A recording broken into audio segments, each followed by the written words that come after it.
A carta de Paulo aos Efésios. A história como Paulo chegou à cidade de Éfeso é muito interessante. Você pode ler sobre isso em Atos capítulo 19. Éfeso era uma cidade enorme. Era o epicentro de adoração da maioria dos deuses gregos e romanos. E durante mais de 2 anos, Paulo teve uma presença missionária realmente eficaz lá e muitas pessoas se tornaram seguidoras de Jesus. Anos depois, após ser preso pelos romanos, Paulo escreveu essa carta. O movimento do pensamento dessa carta divide-a em 2 metades realmente claras. Na primeira metade, Paulo explora a história do Evangelho, como toda a história alcançou seu clímax em Jesus e na criação desta comunidade multiétnica de seus seguidores. A segunda metade da carta está ligada à primeira através da palavra portanto. E aqui Paulo explora como a história do Evangelho deve afetar a forma como vivemos cada parte da nossa história de vida, pessoalmente, em nossos bairros e comunidades e em nossas famílias. Então, vamos nos aprofundar e ver como Paulo desenvolve tudo isso. O capítulo 1 começa com um belo poema em estilo judaico, onde Paulo louva a Deus, o Pai, pelas coisas surpreendentes que fez em Jesus Cristo. Desde a eternidade passada, o Pai teve como propósito escolher e abençoar um povo da aliança.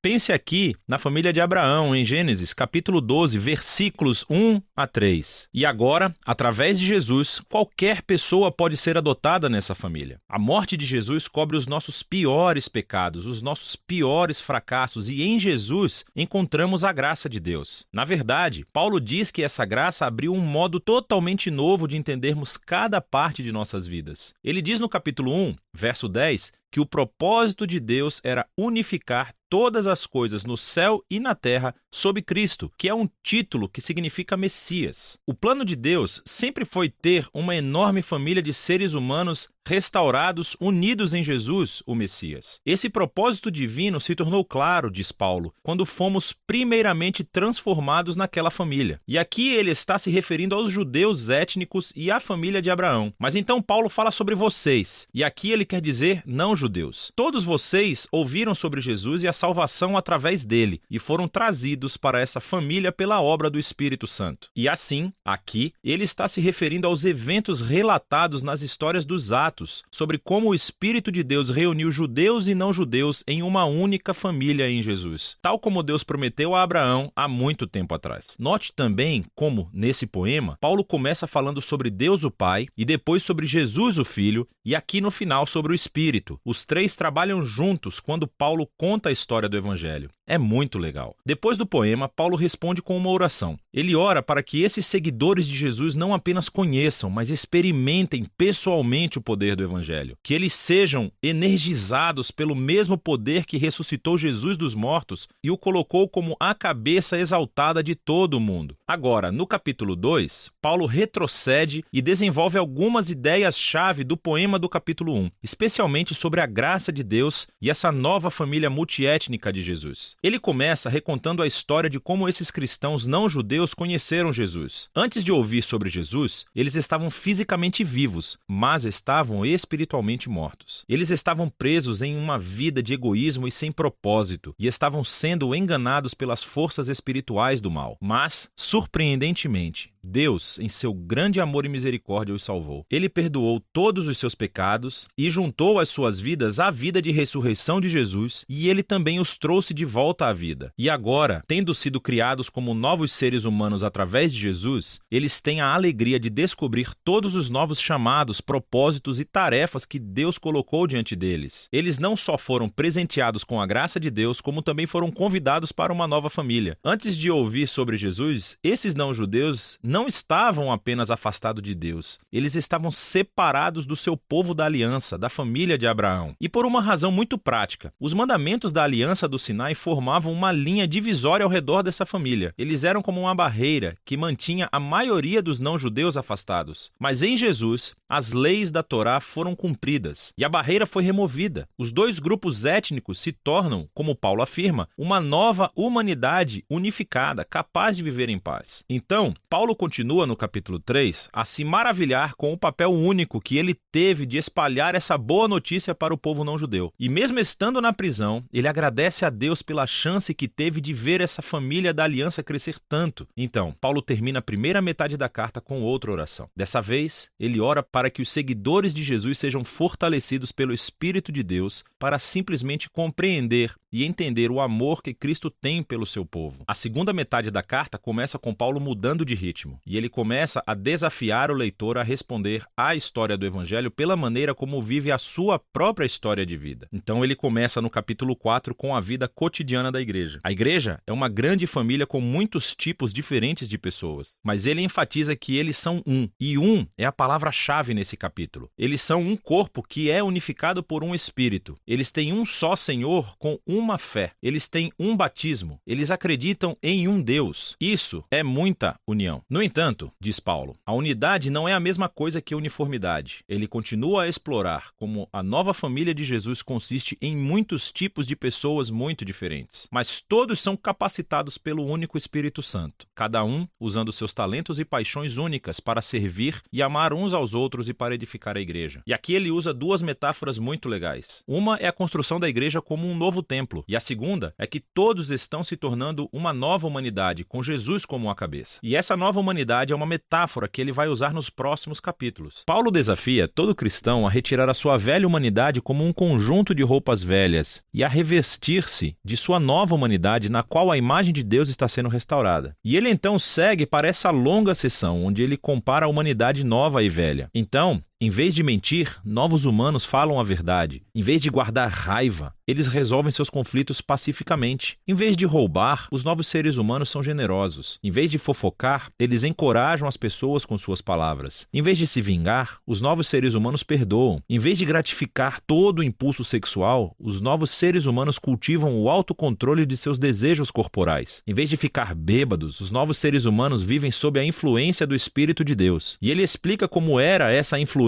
de 4 maneiras diferentes. As 2 primeiras têm a ver com o canto. Cantar juntos, mas também cantar sozinhos. E isso é realmente interessante. A primeira coisa que Paulo pensa sobre como o Espírito funciona na vida do povo de Jesus é cantar e música. O terceiro sinal da influência do Espírito é gratidão por tudo. E a quarta é que o Espírito obrigará os seguidores de Jesus a se colocarem abaixo dos outros e a elevar os outros como mais importantes que eles mesmos. E Paulo, na verdade, expande esse quarto ponto mostrando como isso funciona no casamento cristão. Então, você tem uma esposa que segue Jesus. Ela é chamada a respeitar e permitir que seu marido se torne responsável por ela. E o marido é chamado a amar a sua esposa e usar sua responsabilidade para colocar a sua vida egoísta de lado e priorizar o bem-estar de sua esposa acima do seu. E Paulo diz que esse tipo de casamento está realmente reencenando a história do Evangelho. As ações do marido imitam Jesus e o seu amor, e o seu auto-sacrifício. As ações da esposa imitam a igreja, o que permite que Jesus a ame e a faça nova. Paulo então aplica a mesma ideia a filhos e pais, bem como escravos e mestres. Paulo encerra a carta lembrando a esses cristãos a realidade do mal espiritual. Esses são seres e forças que tentarão prejudicar a unidade do povo de Jesus e a comprometer a sua nova humanidade. E assim, Paulo os desafia a permanecerem firmes e a colocarem esse conjunto metafórico de armaduras corporais que ele descreve em detalhes. E Paulo tirou todas essas peças de armadura do livro de Isaías e como Isaías descreveu o rei messiânico. E agora, como seguidores do Messias, precisamos adotar os atributos do Messias como nosso, porque nós formamos o corpo de Jesus. Na prática, acho que Paulo quer que os cristãos comecem a formar hábitos, usando proativamente a oração e as escrituras em nossos relacionamentos uns com os outros, para nos ajudar a crescer e a amadurecer como seguidores de Jesus. E essa é a carta aos Efésios, muito poderosa. É onde Paulo resume toda a história do Evangelho e como ele deve reformular cada parte da nossa história de vida.